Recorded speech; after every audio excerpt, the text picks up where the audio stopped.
கொங்கிவயல் ஸ்ரீ முத்துக்கருப்பையா ஆண்டவர். மகான்கள் முதலில் மனிதர்களாகத்தான் அறியப்படுகிறார்கள்.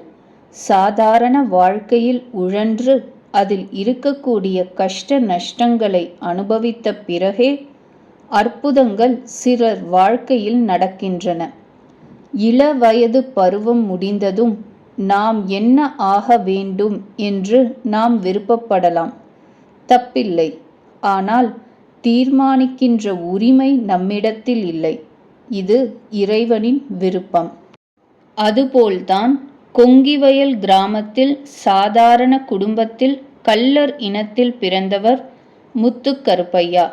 நகரத்தார்கள் ஊரான தேவகோட்டையில் இருந்து சுமார் 8 கிலோமீட்டர் தொலைவில் உள்ளது கொங்கிவயல். தற்போது இவர் இதே ஊரில் முத்துக்கருப்பையா ஆண்டவர் சுவாமிகள் என்கின்ற திருநாமத்தில் ஜீவ சமாதி கொண்டுள்ளார். ஆண்டவர் சுவாமிகளின் 74ஆம் ஆண்டு குரு பூஜை கடந்த 9/12/2009 ஆண்டு நடந்துள்ளது. ஆண்டவர் சுவாமிகளின் பக்தர்களுக்கு இது ஒரு மாபெரும் திருவிழா. ஆடு மாடுகள் மேய்த்து வயல் வேலைகளை பார்த்து வந்த குடும்பம். இறைவன் முத்துக்கருப்பையாவை ஆட்கொள்ள வேண்டிய வேளையும் வந்தது. கொங்கிவயல் கிராமத்துக்கு அருகே ஒரு சாயுபு வசித்து வந்தார். இவர் பார்க்கத்தான் சாதாரணமாக இருப்பாரே தவிர இறையருள் நிரம்ப பெற்றவர். பல சித்துக்கள் கைவர பெற்றவர். இது கொங்கிவயல் கிராமத்தில் வசிக்கும் பலருக்கே கூட தெரியாது. கிராமத்தில் வசிக்கும் குடிமக்களின் வீட்டு வாசலில் நின்று பிச்சை எடுத்து உண்பார். பலரும் இவருக்கு ஒரு பிடி அரிசியும் ஒரு பைசா நாணயமும் கொடுப்பர். இதை வழக்கமாக கொண்ட பல குடிமக்களும் உண்டு. இப்படி பிச்சையாக கிடைத்ததை வைத்து கிராமத்தின் ஒரு எல்லையில் அவற்றை சமைத்து உண்பார். அதோடு எஞ்சியிருக்கும் உணவை அந்த வழியே செல்லும் மற்ற மக்களுக்கு வழங்குவார். ஒரு நாள் இந்த சாயுபு முத்துக்கருப்பையா வீட்டு வாசல் வழியாக போய்க் கொண்டிருந்தார். அன்றைய தினம் முத்துக்கருப்பையா வீட்டில் உள்ள அனைவரும் வெகு சோகமாக இருந்தனர். காரணம், அவர்கள் வீட்டில் வளர்ந்து வந்த ஆட்டுக்குட்டி ஒன்று திடீரென இறந்துவிட்டது. வீட்டில் சோகமாக அமர்ந்திருந்த முத்துக்கருப்பையாவை தன் அருகே அழைத்த சாயுபு சோகத்துக்கான காரணம் கேட்டார். அதற்கு முத்துக்கருப்பையா, எங்க வீட்டில் ஆசையா வளர்த்த ஆட்டுக்குட்டி திடீர்னு செத்து போச்சு. அதான் வீட்டில் இருக்கிற எல்லாரும் சோகமா இருக்காங்க என்றார். இதான விஷயம் என்று இயல்பாக கேட்ட சாயுபு உள்ளே வந்தார். செத்துப்போய் தரையில் கிடந்த ஆட்டுக்குட்டியை பார்த்தார். பிறகு அதன் மீது தன் வலக்கையை வைத்து தடவினார். என்ன ஆச்சரியம்! செத்துப்போய் பல மணி நேரங்கள் ஆன அந்த ஆட்டுக்குட்டி அடுத்த வினாடியே துள்ளலுடன் எழுந்து குதித்து ஓடியது. சாயுபு வெகு சாதாரணமாக அங்கிருந்து போய்விட்டார். வீட்டிலுள்ள பலரும் இதை ஆச்சரியத்தோடு பார்க்க, முத்துக்கருப்பையா மட்டும் எப்படி அவரால் இது சாத்தியமாயிற்று என்று குழம்ப ஆரம்பித்தார். துள்ளி ஓடும் ஆட்டுக்குட்டியை பிடிப்பதை விட்டு சாயுபை அவர் போன திசையில் பின்தொடர ஆரம்பித்தார். கிராமத்தை விட்டு வெகு தூரம் நடந்த சாயுபு தன்னை பின்தொடர்ந்து வரும் முத்துக்கருப்பையாவை பார்த்து, அதான் உன் வீட்டு ஆட்டுக்குட்டி பிழைச்சிடுச்சில்ல, அப்புறம் ஏன் என் பின்னால வர என்று சற்று கோபமாக கேட்டார். அதற்கு சிறிது தயக்கத்துடன், நான் உங்க கூடவே இருக்க ஆசைப்படுறேன் என்றார் முத்துக்கருப்பையா சட்டென்று. விரட்டினார் சாயுபு. அவரின் கோபத்துக்கும் மிரட்டலுக்கும் பயந்து முத்துக்கருப்பையா பின்வாங்கினார். ஆனால் இது அன்றோடு முடிந்துவிட்ட விஷயம் இல்லை. அடுத்த நாளும் சாயுபை தேடி கண்டுபிடித்து அவரை பின்தொடர்ந்து செல்வார். சாயுபுவின் விரட்டுதல் தொடரும். இப்படி ஒரு நாள் 2 நாள் அல்ல, சுமார் 15 நாட்கள் விடாமல் சாயுபுவை பின்தொடர்ந்தும் பலனில்லை. அன்று முத்துக்கருப்பையாவை பார்த்து சாயிபு சொன்னார், நீ எல்லாம் குடும்பஸ்தன், என் பின்னாலும் வரக்கூடாது. என் வாழ்க்கையே வேறு மாதிரி, உனக்கான வாழ்க்கையை நீ பார்த்துக்கொள். இதுபோல் சாயிபு பல சால்ஜாப்புகள் சொல்லியும் முத்துக்கருப்பையா மசியவில்லை. முத்துக்கருப்பையாவின் மனோதிடத்தை சோதிக்க சாயிபு எடுத்துக்கொண்ட காலம் இது என்று கூட அவருடைய பக்தர்கள் சொல்வார்கள். இதன் பின்னாலும் மனம் தளராமல் சாயிபுவை முத்துக்கருப்பையா பின்தொடர ஒரு நாள் முகம் மலர்ந்த சாயிபு முத்துக்கருப்பையாவுக்கு உபதேசம் செய்து தன் சீடனாக அங்கீகரித்தார். கிராமத்திலிருந்து சற்றே தள்ளி இருக்கும் காட்டுப்பகுதிக்கு அவரை அழைத்துச் சென்று பல கலைகளையும் கற்றுக் கொடுத்தார். இருந்தாலும் எப்பொழுதும் தன்னுடன் இருக்க முத்துக்கருப்பையாவை சாயிபு அனுமதிக்கவில்லை. அதனால் சாயிபுவுடன் இருக்கும் நேரம் தவிர மற்ற பொழுதுகளில் சாதாரண குடும்பஸ்தனாக தன் வீட்டிலே இருந்து வந்தார் முத்துக்கருப்பையா. ஆனால் சாயிபுவுடன் தனக்கு இருக்கும் தொடர்பு பற்றி வீட்டில் எவருக்கும் தெரியாமல் பார்த்து கொண்டார் முத்துக்கருப்பையா. பின்னாளில் இந்த சாயிபு சமாதியான பிறகு கொங்கி வயலில் இருந்து சுமார் 1 கிலோமீட்டர் தொலைவில் உள்ள பெரியகாரை என்னும் ஊரில் அடக்கமானார். எத்தனை நாட்களுக்குத்தான் இப்படி இருக்கும்? முத்துக்கருப்பையாவின் யோக கலை அவரது வீட்டாருக்கு தெரிய வேண்டிய வேளையும் வந்தது. ஒரு நாள் வீட்டில் எவரும் இல்லாத வேளையில் கடும் தவத்தில் ஆழ்ந்தார் முத்துக்கருப்பையா.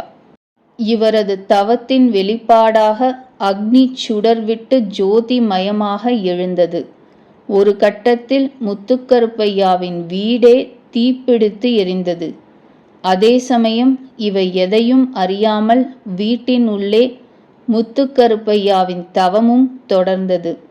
அப்பொழுது வயல் வேலையில் இருந்து எதிர்ச்சையாக முன்கூட்டியே வீடு திரும்பிய முத்துக்கருப்பையாவின் தாயார் தன் வீடு தீப்பிடித்து எரிவது கண்டு அலறினார். என் மகன் முத்துக்கருப்பன் உள்ளே இருக்கானே, வீடு இப்படி தீப்பிடிச்சு எரியுதே என்று பெரும் குரல் கொடுத்து கதற, வெளியே தன் தாயின் அலறல் ஓசை கேட்டு தவத்திலிருந்து மீண்டு கண் விழித்தார் முத்துக்கருப்பையா. அப்பொழுது அவரது முகம் ஜோதி பிரகாசமாக ஜொலித்தது. முத்துக்கருப்பையா கண் விழித்த அடுத்த கணமே அதுவரை கொழுந்துவிட்டு எரிந்த தீ பொசுக்கென்று சுவடே இல்லாமல் மறைந்து போனது. தாயார் மிரண்டு போனார். இது என்ன விசித்திரமா இருக்கு? முத்துக்கருப்பன் கண் விழிச்சதும் தீ இருந்த இடம் தெரியாமல் மறைஞ்சிடுச்சே என்று யோசித்தவருக்கு உண்மை புரிந்தது. தன் மகனிடம் ஏதோ ஒரு அபூர்வ சக்தி இருக்கிறது, அதுதான் இப்படி வேலை செய்திருக்கிறது என்று தெளிந்தார். தாயின் முகத்தில் தெரியும் மாற்றத்தை உணர்ந்த முத்துக்கருப்பையா, அம்மா, இங்கே நீ கண்ட அந்த அற்புதத்தை எவரிடமும் சொல்லக்கூடாது. உரிய வேளை வரும்போது எல்லாமே தெரிய வரும் என்று கேட்டுக்கொண்டார். இவன் மகனா மகானா என்று பிரமிப்புடன் சரி என்று பதில் கூறி தலையசைத்தார் அந்த தாய். இதில் இருந்து மகனை தெய்வமாகவே நினைக்க ஆரம்பித்தார் அந்த தாய். நாட்கள் செல்ல செல்ல முத்துக்கருப்பையாவின் நடவடிக்கைகளில் மாறுதல்கள் தெரிய ஆரம்பித்தன. நாட்டு ஓடு வேய்ந்த சாதாரண ஒரு மண் சுவர் வீடுதான் அவருடையது. அங்கேயே ஒரு மூலையில் நினைத்தபொழுது தவம் இருப்பார். குடுமி வைத்திருப்பார். சிவப்பு நிறத்தில் வேஷ்டியும் மேல் துண்டும் அணிந்திருப்பார். வெளியில் செல்லும் பொழுது பெரும்பாலும் வெறும் கால்களுடன் தான் செல்வார். எப்பொழுதாவது கால்களில் பாத கட்டைகளை அணிந்து செல்வார். முத்துக்கருப்பையாவின் அருமை பெருமைகள் அறிந்த சிலர் இவரை ஆண்டவர் சுவாமிகள் என்றே அழைக்க ஆரம்பித்தனர். இனி நாமும் ஆண்டவர் என்றே முத்துக்கருப்பையாவை பார்ப்போம். தேவகோட்டையைச் சேர்ந்த சுப்பையா செட்டியார் என்பவர் ஆண்டவரின் பக்தர். அவ்வப்போது கொங்கி வயலுக்கு வந்து ஆண்டவரிடம் பேசிவிட்டு செல்வார். அன்றைய தினம் பங்குனி உத்திரம். ஆண்டவரை பார்ப்பதற்காக கொங்கி வயலில் அவருடைய வீட்டுக்கு வந்திருந்தார் சுப்பையா. ஏனோ அன்று சுப்பையாவின் முகம் வாட்டமாக இருந்தது. இதை அறிந்த ஆண்டவர், என்ன செட்டியாரே, மனசுல ஏதோ ஓடிட்டிருக்கு போலருக்கு என்று கேட்டார். அதற்கு, ஆமாம் ஆண்டவரே, இன்னிக்கு பங்குனி உத்திரம். குன்றக்குடியில வெள்ளி ரதத்துல இந்நேரம் முருகப்பெருமான் வலம் வந்துட்டிருப்பார். போகணும்னு ஆசை, ஆனா முடியல என்றார். கொங்கி வயலில் இருந்து குன்றக்குடிக்கு சுமார் 30 கிலோமீட்டர் தொலைவு இருக்கும். அந்த காலத்தில் பேருந்து வசதியெல்லாம் கிடையாது. மாட்டு வண்டி பயணம்தான். அன்றைக்கென்று பார்த்து குன்றக்குடி செல்வதற்கு தோதான எந்த ஒரு வாய்ப்பும் சுப்பையாவுக்கு கிடைக்கவில்லை. அதனால் வருத்தத்தில் இருந்தார். அந்த வேளையில் ஆண்டவர் சிரித்தார். என்ன செட்டியாரே, இப்போ உமக்கு குன்றக்குடி போகணும், வெள்ளி ரதத்துல உலா வர்ற முருகப்பெருமான தரிசிக்கணும், அவ்வளவுதானே என்று கேட்டார். சுப்பையா செட்டியார் முகம் மலர்ந்தார். இதை தவிர வேறு என்ன சந்தோஷம் அவருக்கு இருக்க முடியும்? ஆமாம் ஆண்டவரே, ஆனால் எப்படி போவது? முகத்தில் சந்தேகம். சரி, பெரிய காரை ஊர்பக்கம் பனங்காட்டான் வயலில் ஆசாரி வீட்டில் இரு என்று சொல்லி சுப்பையா செட்டியாரை முதலில் அனுப்பினார். பின்னாலேயே சில நிமிடங்கள் கழித்து தொடர்ந்து சென்றார் ஆண்டவர்.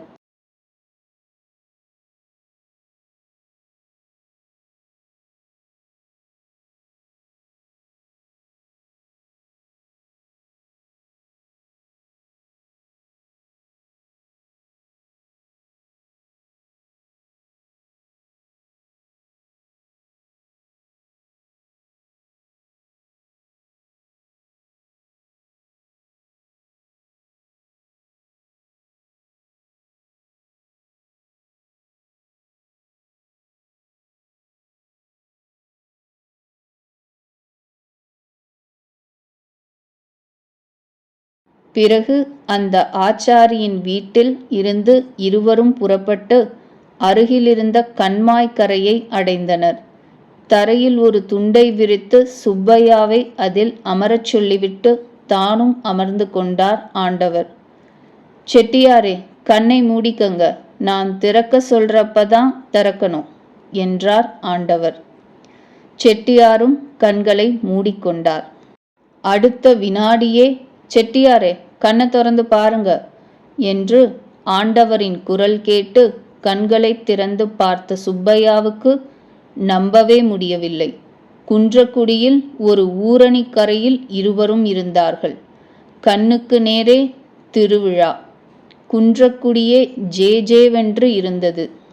எங்கெங்கு பார்த்தாலும் முருக கோஷம், மேள தாளம், வேட்டு முழக்கம், திருவிழா கடைகள். வெள்ளி ரதத்தில் முருகப்பெருமான் கனஜோராக வலம் வந்து கொண்டிருந்தார். பல்லாயிரக்கணக்கான பக்தர்கள் திரண்டிருந்த அந்த உருக்கமான காட்சியை பார்த்த மறுகணம் சுப்பையாவின் கண்களிலிருந்து பொலபொலவென கண்ணீர் வடிந்தது. ஆண்டவரின் கைகளை பிடித்து பயபக்தியோடு தன் கண்களில் ஒற்றிக்கொண்டார். அதன் பிறகு தரிசனம் முடிந்து பிரசாதம் பெற்று பலகாரங்களை வாங்கி கொண்டு இருவரும் சாலை வழியே கொங்கி வயல் திரும்பினர். பெரிய காரை ஆச்சாரிக்கும் மறக்காமல் பலகாரம் வாங்கி வைத்து கொண்டார் ஆண்டவர். இப்படி ஓரிடத்திலிருந்து இன்னோரிடத்துக்கு ஆகாய மார்க்கமாக பயணிக்கும் யோகக்கலையை நன்கறிந்திருந்தார் ஆண்டவர். இந்த யோகத்தின் மூலம் நாகூர், சிலோன் போன்ற இடங்களுக்கும் பயணப்பட்டிருக்கிறாராம். அவ்வப்போது சிலரிடம் உத்தியோகம் புரிந்திருக்கிறார் ஆண்டவர். வீட்டாரை திருப்திப்படுத்தவும் அவர்களுக்கு உதவவும் இதை சுவாமிகள் செய்து வந்தார் என்கிறார்கள் ஆண்டவரின் பக்தர்கள். இப்படி ஒரு முறை தேவகோட்டையில் வைர வியாபாரியாக இருந்த செட்டியார் ஒருவரிடம் ஊழியம் புரிந்திருக்கிறார் ஆண்டவர். வைரத்தை சோதிப்பதில் தேர்ந்திருந்தார் ஆண்டவர். அதோடு அந்த செட்டியாரிடம் கணக்கு பிள்ளையாக இருந்தார். செட்டியாருக்கு இலங்கை, இந்தோனேஷியா, பர்மா போன்ற வெளிநாடுகளில் எல்லாம் வைர வியாபாரம் அமோகமாக நடந்து வந்தது. குறிப்பிட்ட ஒரு நாளில் தேவகோட்டையில் செட்டியார் வீட்டின் தரை தளத்தில் அமர்ந்து கணக்கு வழக்குகளை பார்த்து கொண்டிருந்தார் ஆண்டவர். அந்த நேரத்தில் செட்டியார் மாடியில் படபடப்புடன் அமர்ந்து கொண்டிருந்தார். செட்டியாரின் படபடப்புக்கு காரணம், அன்றைய தேதியில் இவர் வியாபாரம் சம்பந்தப்பட்ட 2 வழக்குகள் வெவ்வேறு நீதிமன்றங்களில் நடந்து கொண்டிருப்பதுதான். செட்டியார் நியாயமாகத்தான் இருந்தார். ஆனாலும் தொழிலில் அவருக்கு வேண்டாத சிலர் செட்டியாரை அவமானப்படுத்தவும் நஷ்டப்படுத்தவும் வேண்டி இந்த வழக்குகளை தொடர்ந்திருந்தார்கள். இந்த 2 வழக்குகளில் ஒன்று இலங்கை நீதிமன்றத்திலும் இன்னொன்று இந்தோனேஷிய நீதிமன்றத்திலும் நடந்து கொண்டிருந்தது. அதுவரை நடந்த விசாரணைகளை வைத்து பார்க்கும் பொழுது தீர்ப்பு செட்டியாருக்கு பாதகமாகவே போய்க் கொண்டிருந்தது. வழக்கு விசாரணைகள் முடிந்து அன்று தீர்ப்பு சொல்ல வேண்டிய நாள். தனது உதவியாளர்கள் அங்கிருந்து சொல்லப் போகும் தகவலுக்காக தொலைபேசி அருகிலேயே பதற்றத்துடன் அமர்ந்திருந்தார் செட்டியார். இவர் பக்கம் சாதகமாக முடிந்தால் பல லட்சங்களை இழக்காமல் தவிர்க்கலாம். தோற்று போனால் பெருத்த நஷ்டம் விளையும். இதனால் இருப்பு கொள்ளாமல் பரந்த அந்த ஹாலில் குறுக்கும் நெடுக்குமாக நடந்து கொண்டிருந்தார் செட்டியார். திடீரென தொலைபேசி மணி ஒலித்தது. பரபரப்புடன் ஓடிப்போன செட்டியார் ரிசீவரை கையில் எடுத்து ஹலோ என்றார். ஐயா, நான் கொழும்புலேந்து பேசுறேன். நீதிமன்றத்துல விசாரணை முடிஞ்சு தீர்ப்பை சொல்லிட்டாங்கய்யா. நம்ம பக்கம் சாதகமா தீர்ப்பாயிடுச்சுங்கய்யா என்றார் பேசியவர் சந்தோஷமாக. அப்படியா என்ற செட்டியாரால் நம்பவே முடியவில்லை. நிஜமாத்தான் சொல்றியா? நாம் பக்கம் தீர்ப்பு ஆயிடுச்சா என்று மீண்டும் ஒரு முறை சந்தேகமாக கேட்டார். ஆமாங்கய்யா, நம்ம முத்துக்கருப்பையா தான் கடைசியில வந்து ஏதேதோ விவரத்தை ஜட்ஜ் ஐயா கிட்ட சொல்ல அவர் அதையெல்லாம் குறிப்பு எடுத்து தீர்ப்பை நமக்கு சாதகமா சொல்லியிருக்காருயா. முத்துக்கருப்பையா மட்டும் இன்னைக்கு கோர்ட்டுக்கு வரலேனா கஷ்டந்தாயா. செட்டியார் ஆடி போனார். எந்த முத்துக்கருப்பையாவை சொல்ற? அதான்யா, கொங்கி வயல்காரர். அந்த முத்துக்கருப்பையாதான் நம்ம கணக்கு பிள்ளை. இப்போ முத்துக்கருப்பையா சிலோன் கோர்ட்லயா இருக்கான்? என்னையா இப்படி கேட்டுட்டீங்க? நீங்களே அனுப்பிச்சதால நாங்கள் நினச்சிட்டு இருக்கோம். இப்போதானே நீதிமன்றத்திலேருந்து வெளியில போனார் முத்துக்கருப்பையா. சரி, நீ ஃபோனை வச்சிடு என்று சொன்ன செட்டியார் ரிசீவரை வைத்துவிட்டு மாடியிலிருந்து குனிந்து கீழே பார்த்தார். அங்கே மும்முரமாக அமர்ந்து கணக்கு வழக்குகளை பார்த்து கொண்டிருந்தார் இலங்கையில் சற்று முன் சாட்சி சொன்ன கொங்கிவயல் முத்துக்கருப்பையா. செட்டியாருக்கு உடலெல்லாம் வியர்த்தது. முத்துக்கருப்பையாவின் சித்து வேலைகள் பற்றி அவ்வப்பொழுது ஓரிரு சமாச்சாரங்களை அதுவரை அவர் கேள்விப்பட்டிருந்தாலும் நேருக்கு நேராக இப்பொழுது உணர்ந்து கொண்டார்.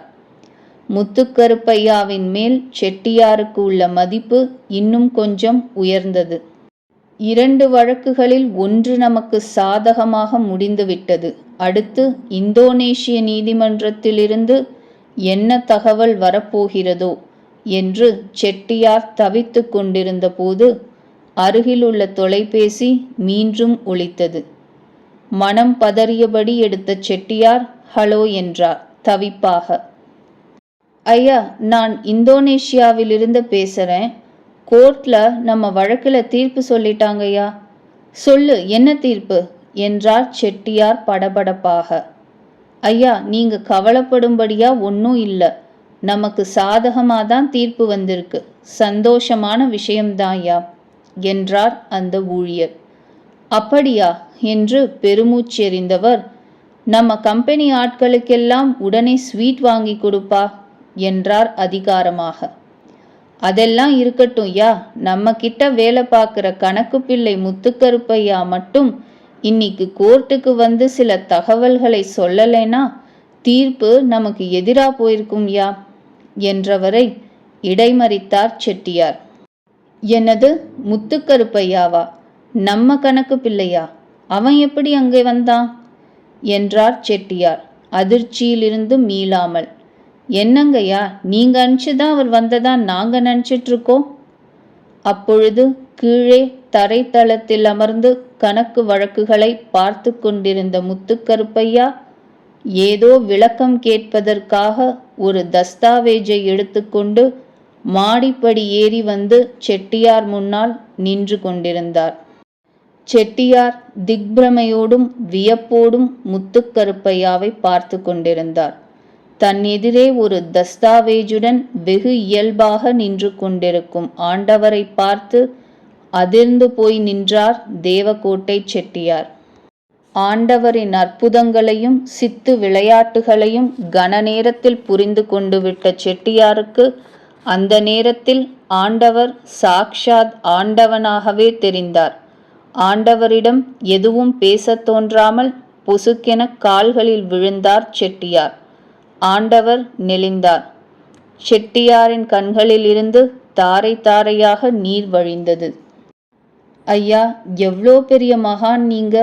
இவ்வளோ வசந்த உங்களை ஒரு சாதாரண ஊழியனா என்கிட்ட வச்சு சம்பளம் கொடுத்து நினைச்சாலே என் உடம்பு கூசுது. உங்களுக்கு என்ன வேணும் கேளுங்க. தங்கம் வேணுமா, வைரம் வேணுமா, வீடு வாசல் வேணுமா? ஏதாவது உங்களுக்கு செஞ்சாதான் என் மனசு ஆறும். உணர்ச்சி வசப்பட்டவராக செட்டியார் பேசினார். ஆண்டவர் அமைதியாக இருந்தார்.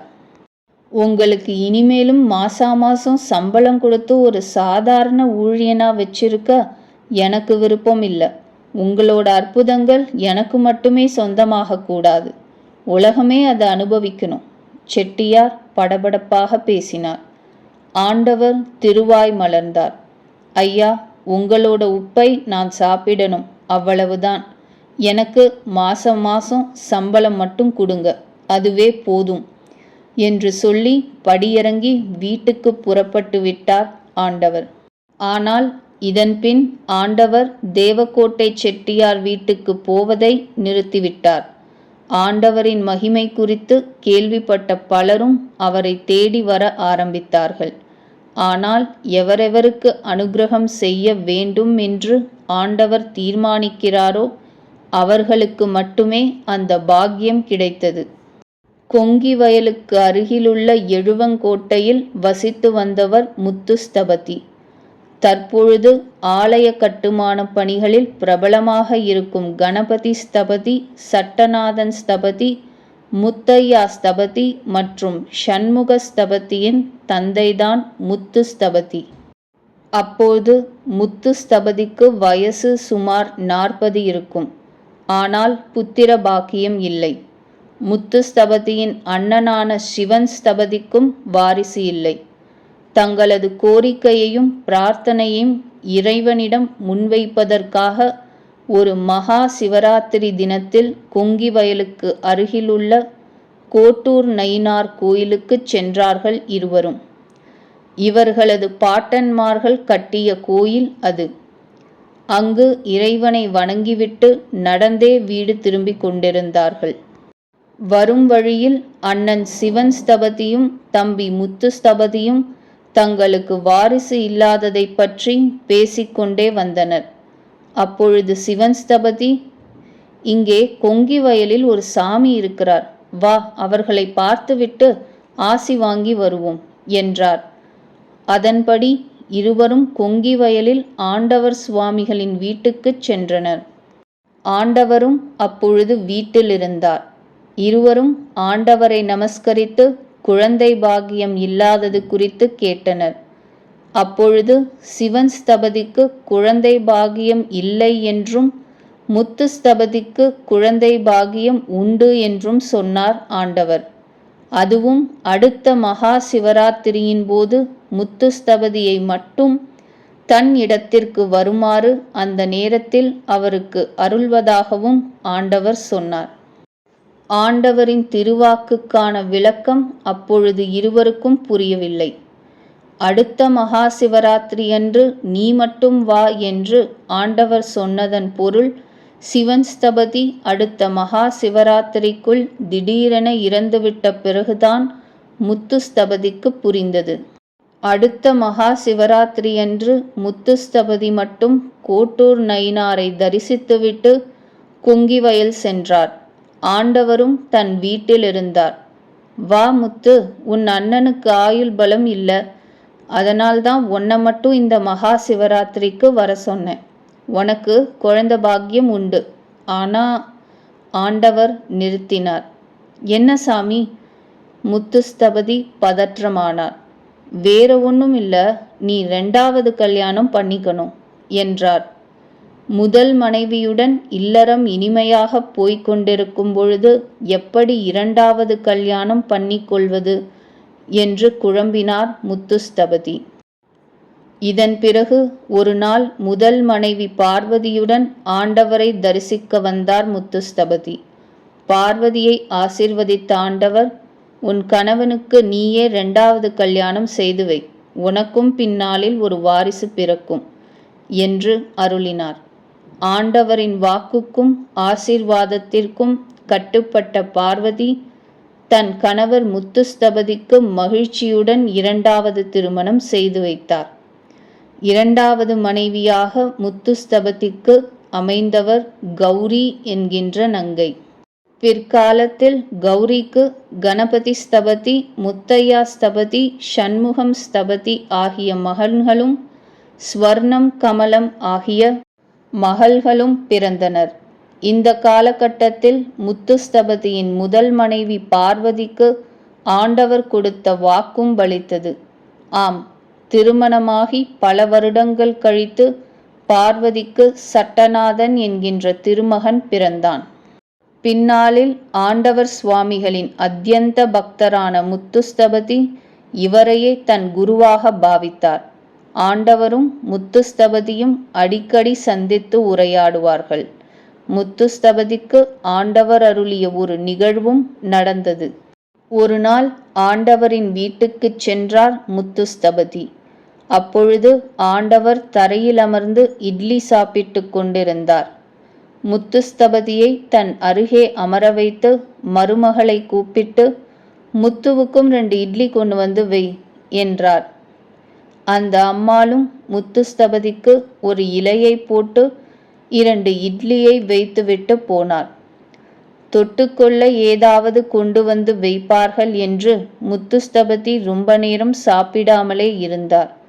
ஆனால் அந்த அம்மாள் திரும்பி வரவே இல்லை. இப்பொழுதுதான் ஆண்டவரின் அனுக்கிரகம் முத்துஸ்தபதிக்கு கிடைத்தது. வெறும் இட்லியை ரொம்ப நேரம் சாப்பிடாமல் இருந்த முத்துஸ்தபதியை என்ன என்பது போல் ஆண்டவர் பார்த்தார். சாமி, நீங்க தொட்டுக்கிற சீனியில் இருந்து எனக்கும் கொஞ்சம் உத்தரவாக வேண்டும் என்று பவ்யமாக கேட்டார். அதன்பின் ஆண்டவர் தான் எச்சில் பண்ணி சாப்பிட்ட சீனியில் கொஞ்சமும் உதிர்ந்த இட்லியும் முத்துஸ்தபதியின் கையில் போட்டார். அதை பகவானின் அருட்பிரசாதமாக எண்ணி ஆனந்தமாக சாப்பிட்டார். இதன்பின் ஆண்டவரின் பரிபூர்ண அருளுக்கு பாத்திரமானார் முத்துஸ்தபதி. முத்துஸ்தபதியின் மூத்த மகனான கணபதி ஸ்தபதி நம்மிடம் சொன்னார், ஆண்டவருடன் ஏற்பட்ட நெருக்கம் என் தந்தையை உயர்ந்த அளவுக்கு கொண்டு சென்றது. அவரது வாரிசுகளான நாங்கள் இன்றைக்கு நல்ல நிலையில் இருக்கிறோம் என்றால் அது முத்துக்கருப்பையா ஆண்டவரின் அருள்தான் என்றவர் தனக்கு நேர்ந்த ஒரு அனுபவமும் பற்றி சொன்னார். நான் 5 வயசு பையனா இருந்தப்போ ஒரு முறை விளையாட்டுத்தனமா ஒரு நாயோட வாலை பிடிச்சி இழுத்து சேஷ்டை பண்ணிட்டு இருந்தேன். 2 தடவை அந்த நாய் சும்மாவே இருந்துச்சு. ஆனா 3வது தடவை வாலை பிடிச்சி இழுத்தப்போ அது என்னோட இடது மணிக்கட்டில் சுரீர்னு கடிச்சிடுச்சு. வலி பொறுக்க முடியாம கதற ஆரம்பிச்சிட்டேன். என்னோட அப்பாவும் அம்மாவும் பதறி அடிச்சு ஓடி வந்தாங்க. அப்பெல்லாம் ஏது வைத்தியம், நாய் கிடைச்ச இடத்துல சுண்ணாம்பை தடவி விட்டாங்க. ஆனா சரியா கவனிக்காததுனால கடிப்பட்ட இடத்துல தண்ணி பட்டதுனாலும் பிடிச்சிருச்சு. தேவக்கோட்டை ஆஸ்பத்திரிக்கு கூட்டிட்டு போனாங்க. அங்க ஒன்றும் சரிப்பட்டு வரல. செப்டிக் ஆயிடுச்சு. வலியும் வேதனையும் அதிகமாயிடுச்சு. மதுரைக்கு கூட்டிட்டு போக சொல்லி தேவக்கோட்டை டாக்டருங்க சொல்லிட்டாங்க. இடது கையை கொஞ்சமும் அசைக்கவே முடியல. அப்படிப்பட்ட ஒரு அவஸ்தை. மதுரைக்கு போனாலும் கை சரியாகுமான்னு வீட்டில் எல்லாருக்கும் கவலை. அப்பதான் எங்கள் அப்பாவுக்கு ஆண்டவன் ஞாபகம் வந்துருச்சு. அப்பாவும் அம்மாவும் என்னை தூக்கிட்டு கொங்கிவயல் ஆண்டவர்கிட்ட போனாங்க. சாமி, உங்க அனுகிரகத்துல தான் பிறந்த புள்ள இப்படி ரொம்ப நாளா படாத பாடுபடுறான். மொத்த விஷயத்தையும் ஆண்டவர்கிட்ட சொல்லி எங்க அப்பா அழுதார். ஆண்டவர் சிரிச்சுக்கிட்டே என்னை பார்த்து, என்னடா பண்ண, தெருவில் நாய் சும்மா இருந்ததுன்னா அதோட வாழை பிடிச்சி இழுப்பியா அப்படின்னு கேட்டாரு. ஆமான்னு அழுதுட்டே சொன்னேன். கடிப்பட்ட இடத்துல வாயால ஊதி மெல்ல தடவினாரு.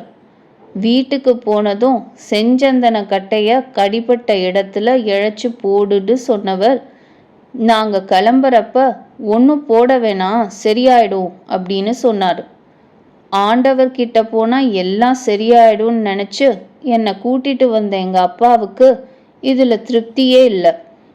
வீட்டுக்கு திரும்பி வர வழியில் எங்கள் அம்மாவோ, எங்க புள்ள துடிக்கிறத பார்த்தா பாவமாக இருக்கு, பேசாம மதுரை ஆஸ்பத்திரிக்கே கூட்டிட்டு போயிடலாமா அப்படின்னு கேட்டாங்க. எங்கள் அப்பாவுக்கு என்ன பதில் சொல்றதுன்னே புரியல. வீட்டுக்கு போகிற வழியில் ஒரு ஆறு ஓடிட்டுருக்கும். சாதாரணமாக இந்த வழியில் கடந்து போகிறவங்க சுமை எல்லாத்தையும் இறக்கி வச்சுட்டு இந்த ஆற்று தண்ணியில் முகம் கழுவுவாங்க.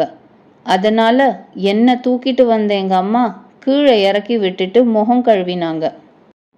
அது வரைக்கும் மடித்த நிலையிலேயே ஆடாமல் அசையாமல் இருந்த என் கையை மெல்ல கீழே இறங்கிடுச்சு. அது வரைக்கும் இருந்த வலி பொசுக்குன்னு மாறிடுச்சு, மறைஞ்சே போச்சு. என்ன அதிசயம்னே புரியல. முகம் கழுவிட்டு கரைக்கு வந்த எங்கள் அம்மா என் இடக்கையை வெகு சாதாரணமாக இருக்கிறத பார்த்துட்டு பிரமிச்சு போயிட்டாங்க. முகத்தில் சந்தோஷம் பெருக எங்கள் அப்பாவை பார்த்து, என்னங்க, கணபதியோட கை சரியாயிடுச்சே, மடிச்சே வச்சிருந்த கையை கீழே தொங்க விட்டுருக்கான் பாருங்க அப்படின்னு உற்சாகமாக சொன்னாங்க. அப்பாவும் கிட்ட வந்து, டே கணபதி, கையில் இப்போ வலி இருக்காடான்னு கரிசனமாக கேட்டார். எதுவும் இல்லைப்பான்னு சொல்லிட்டு ஆத்தங்கரையில் இயல்பாக விளையாட ஆரம்பிச்சிட்டேன். அப்பாவும் அம்மாவும் என்னை கட்டி பிடிச்சி ஆனந்தப்பட்டாங்க. ஆண்டவரோட கருணையை நினச்சி நினச்சி மெய் சிலிர்த்து போனோம். எந்த மருந்தாலையும் ஆஸ்பத்திரியாலையும் குணமாக்க முடியாத ஒரு விஷயத்த 10 செகண்ட்ல, அதுவும் வீட்டுக்கு போகிறதுக்குள்ளேயே குணமாக்கிட்டாரு ஆண்டவர். அதனால தான் செஞ்சந்தன கட்டையை இழைச்சி போடுன்னு முதல்ல சொன்னவர் நாங்கள் கிளம்புறப்போ எதுவும் வேண்டான்னு சொன்னாரே, அவரோட தீர்க்க தரிசனத்தை இப்போ நினச்சாலும் என் உடம்பு சிலிர்க்குது. இவன் சமூகத்தில் மேலான இடத்துக்கு வருவான் அப்படின்னு என்னை தொட்டு ஆசீர்வாதம் பண்ண ஆண்டவரோட வார்த்தை தான் இப்போ நினச்சி பார்க்குறேன். அவரது திருவாக்கு தான் என்னை இந்த அளவுக்கு வசதியாக கொண்டு வந்திருக்கு என்று பரவசப்பட்டார் கணபதி ஸ்தபதி. முத்துக்கருப்பையா ஆண்டவரின் 74வது குரு பூஜை கடந்த 9/12/2009 அன்று கொங்கிவயலில் பிரமாதமாக நடந்தது. கார்த்திகை மாத பூர நட்சத்திரத்தன்று தன் உடல் இயக்கத்தை நிறுத்தி கொண்டார் ஆண்டவர். தான் சமாதி நிலையை அடைவதற்கு முன் முத்து ஸ்தபதியை கூப்பிட்டு, முத்து, எனக்கு இங்கே தான் சமாதி வரணும். நயினாருக்கு பின்னால தான் நான் இருக்கணும். என் உடலை 11 நாளோ 7 நாளோ 5 நாளோ வச்சிருங்க. அதன் பிறகு அடக்கம் பண்ணுங்க. எவருமே அழக்கூடாது. மேலும் பல்லக்குன்னு ஆடம்பரம் கூடாது என்று சொன்ன ஆண்டவர் இதை அடுத்து ஒரு நாள் பத்மாசனம் இட்டு அமர்ந்தார். கண்களை மூடினார். அது மாலை நேரம். ஆம், தான் சொன்னபடி சமாதி நிலையை அடைந்து விட்டார் அந்த கொங்கிவயல் மகான். ஆண்டவரின் வாக்குப்படி 5 நாட்கள் அவரது திருவுடலை வைத்திருந்தனர். உயிரோடு இருக்கும் ஒருவர் எப்படி இருப்பாரோ அதுபோல் இயல்பான நிலையில்தான் அவரது திருவுடல் காட்சியளித்தது. திரளான பக்தர்கள் வந்து ஆண்டவரை தரிசித்துவிட்டு போனார்கள். அக்கம்பக்கத்து ஊர்களில் இருந்து ஏராளமான நகரத்தார்கள் வந்து ஆண்டவரை தரிசித்தனர். ஆண்டவரின் அடக்கத்தை விமரிசையாக நடத்த வேண்டும் என்று விருப்பப்பட்ட அன்பர்களுக்கு அவரது திருவாக்கு எடுத்துரைக்கப்பட்டது. அதன்பின் ஆடம்பரம் இல்லாமல் அமைதியான முறையில் அவரது சமாதி நிகழ்வு நடந்தது. ஜீவ சமாதியை மூடி கருவறை அமைத்தார் முத்துஸ்தபதி. நர்மதை ஆற்றிலிருந்து கொண்டு வரப்பட்ட பானலிங்கத்தை அவரது சமாதியின் மேல் நிறுவினார்கள். பின்னாளில் கருவறையை பூர்த்தி செய்து கொடுத்தார் தேவக்கோட்டையைச் சேர்ந்த சுப்பையா செட்டியார். சில காலத்துக்கு பிறகு கருவறைக்கு விமானம் எழுப்பினார் முத்துஸ்தபதியின் மகனான கணபதி ஸ்தபதி. ஆலயத்துக்கு மண்டபம் எழுப்பினார் கணபதி ஸ்தபதியின் சகோதரரான முத்தையா ஸ்தபதி. இரண்டாவது கும்பாபிஷேகத்தையும் முத்துஸ்தபதியின் குமாரர்கள் நடத்தினர். கொங்கிவயல் ஆண்டவரின் திருச்சமாதி திருக்கோயிலை தரிசிப்போமா? கிழக்கு பார்த்த திருச்சமாதி, கருவறை, அர்த்த மண்டபம், மகாமண்டபம், பிராகாரம், அன்னதான கூடம் என்று மிகவும் விஸ்தாரமாகவே இருக்கிறது திருக்கோயில். ஆண்டவரின் அன்புக்கும் அருளுக்கும் பாத்திரமான அவரது பக்தர்கள் எந்த ஒரு நல்ல காரியத்தை துவங்கும் போதும் கொங்கி வயலுக்கு வந்து அவரது திருச்சந்நிதி முன் அமர்ந்து பிரார்த்தித்துவிட்டுதான் பிற வேலைகளை ஆரம்பிக்கிறார்கள். திருவிழா என்றால் ஆண்டவரது குரு பூஜைதான். கார்த்திகை மாதம் பூர நட்சத்திரத்தன்று குரு பூஜை கோலாகலமாக கொண்டாடப்படும். இங்கு மட்டுமல்லாமல் வெளிநாடுகளில் இருக்கின்ற அவருடைய பக்தர்கள் அனைவரும் அந்த நாளில் இங்கே திரள்வார்கள். விசேஷ அபிஷேகம், பொங்கல் வைப்பது, முடி இறக்குவது, காது குத்துவது, அன்னதானம், மாலையில் வீதி உலா என்று அந்த நாளே திமிலோகப்படும். மாலையில் ஆண்டவரது உற்சவர் விக்கிரகத்தின் வீதி உலா துவங்கும்போது முதலில் கொங்கி வயலில் இருந்து புறப்பட்டு குருநாதரான சாயுபுவின் சமாதி இருக்கும் பெரிய காரைக்குத்தான் செல்லும். அதன்பின் அங்கிருந்து புறப்பட்டு பல கிராமங்கள் வழியாக இரவுக்குள் ஆலயத்தை வந்து அடையும். ஆண்டவரின் பேர பிள்ளைகளான அழகர்சாமி, சுப்பையா, சண்முகம் இவர்கள் காலத்தில்தான் இந்த சமாதி திருக்கோயில் ஓரளவு நல்ல நிலையை அடைந்தது. தற்போது இந்த மூவரின் பிள்ளைகளும், அதாவது ஆண்டவரின் கொள்ளு பேரன்கள், குரு பூஜை விழாவை சிறப்பாக நடத்தி வருகிறார்கள். குரு பூஜை தினம் தவிர ஆண்டவரின் பக்தர்கள் தங்களுக்கு வசதிப்பட்ட நாட்களில் கொங்கிவயல் வந்து அபிஷேகம் செய்து தங்கள் குழந்தைகளுக்கு மொட்டையடித்தும் காது குத்தியும் பொங்கல் வைத்தும் செல்கிறார்கள். கருவறையில் லிங்க திருமேனியாகவும் அதற்கு முன்னால் உற்சவர் திருமேனியாகவும் அருள் புரிகிறார் ஆண்டவர். இந்த உற்சவர் திருமேனியை காஞ்சிபுரத்தில் உள்ள தனது சிற்பச்சாலையில் வடிவமைத்து கொடுத்திருக்கிறார் கணபதி ஸ்தபதி. ஆண்டவரின் வாரிசுகளாலும் அவரது பக்தர்களாலும் பல திருப்பணிகள் அடுத்தடுத்து நடத்தப்பட்டு இன்று பரிபூரணமாக காட்சியளிக்கிறது சமாதி திருக்கோயில். மகான்களின் மறைவு என்பது ஒரு நிகழ்வுதான். அவர்கள் இந்த பூவுலகையும் விட்டு போய்விட்டார்கள் என்பது அதன் பொருள் அல்ல. அவ்வளவு ஏன், தான் சமாதியாகி 7 நாட்களுக்கு பிறகு இலங்கையில் தரிசனம் கொடுத்திருக்கிறார் முத்துக்கருப்பையா ஆண்டவர். இன்றும் தன்னை நாடி வரும் பக்தர்களுக்கு அருள் புரிந்தும் காட்சி தந்தும் காத்து ரட்சிக்கிறார் ஆண்டவர்.